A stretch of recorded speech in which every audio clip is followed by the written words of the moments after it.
OnlyFans models sleep with 100 men in a day. No, it's too simplistic to say it was just for money. I'm Julie Theis, your psychology wingwoman, helping you understand headlines, people, and yourself, so let's get into it. It's time we recognize self-harm as behaviors beyond addiction and cutting. Lily Phillips sleeping with 100 men in a day is self-harm. The root of self-harm is shame, it's self-punishment, it's self-hatred. If you see her interview directly after, you can see she's soulless, depleted, empty. She can't really describe the emotions that she's feeling. That's dissociation. People with past trauma are susceptible to dissociation, which it would not surprise me if she had a long history of trauma, because that's usually what leads us to self-harm as adults. But also, we dissociate when trauma is actively happening to us, because the psyche cannot take on that stress. That's what a psychotic break is. So your brain, to protect you from a psychotic break, dissociates. I think the far sicker part of this than this traumatized girl that's putting herself through this is that there is a whole corporation running this. There is a team behind this, recording this, making sure that it happened, marketing this. And there's not just guy 1 through 20, there are 100 different men who participated in this. And then there are the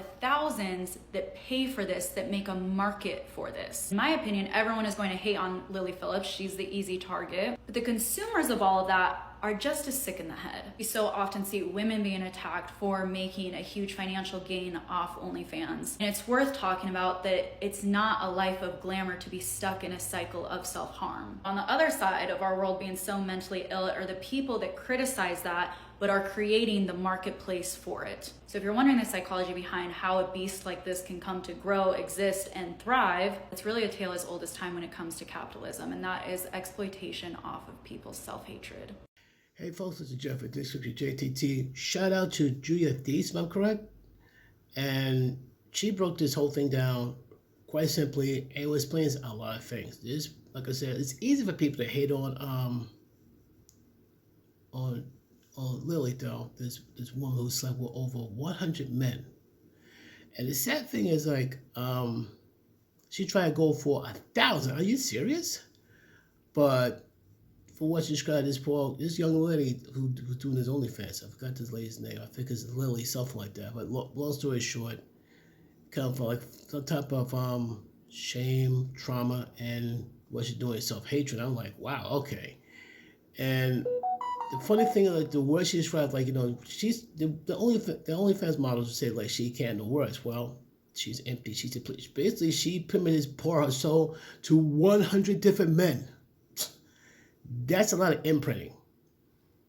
And like I said, my greatest concern is like what, like say she decided to retire, try have a normal life, try to find somebody to settle down and get married with. Good luck. It's gonna be super, super hard. And more difficult, will that marriage be sustainable? Will it last? Will there be kids involved? There's like a former adult movie star.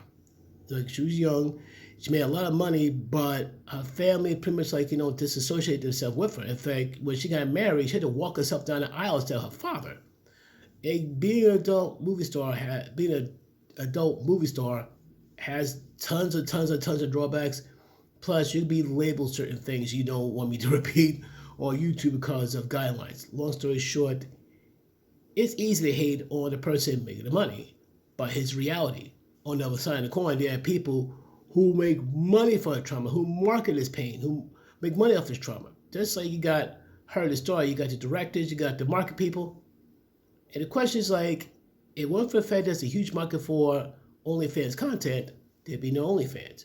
But as long as there's a huge market for OnlyFans, people who really pay money for this, there always will be OnlyFans. But like I said, this poor person here, I don't know what trauma or what happened to her to lead her down this. I said in my video, I don't understand it. I'm not going to pretend to get it. But like on the other side of the coin, though, like those who help produce it and market it, they just as liable to her. So like, yes, it's easy to target a model, but what were the people that make these things happen? Tell me your thoughts in the comments down below. Peace.